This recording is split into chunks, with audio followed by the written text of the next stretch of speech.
And there it is, the WanderWagon in its current guise.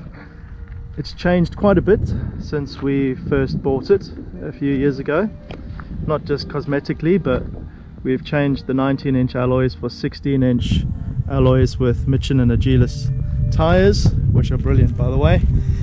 WanderWagon is a long wheelbase factory high top, so it has the tall glass windows at the back, unlike the converted vans. The van is no longer lowered, it's actually been raised at the back and at the front. Cosmetically, the big difference, of course, is the addition of the graphics. It used to be a big white van that looked like a beluga whale, but I wanted to do something cheerful and colourful. I designed this graphic, which has been on the van for the last couple of years.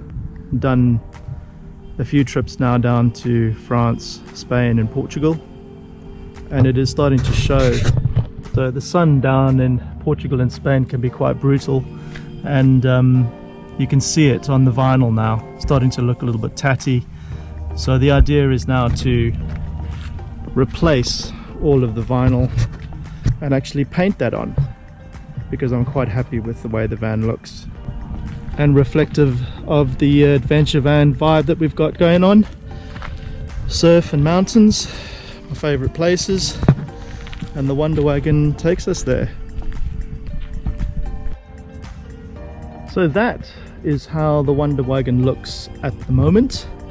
It's about to have a refresh, which is why I'm doing this video. If you want to see what it looked like when we first bought it, you can see the previous video on my channel. So the van is about to get a nice little refresh, new tires, new graphics, a bit of tidying up.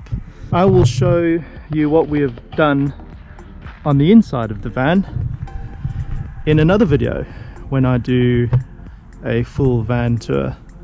But right now, this is just to document how the van looks after a few years of owning it. It's been very, very good.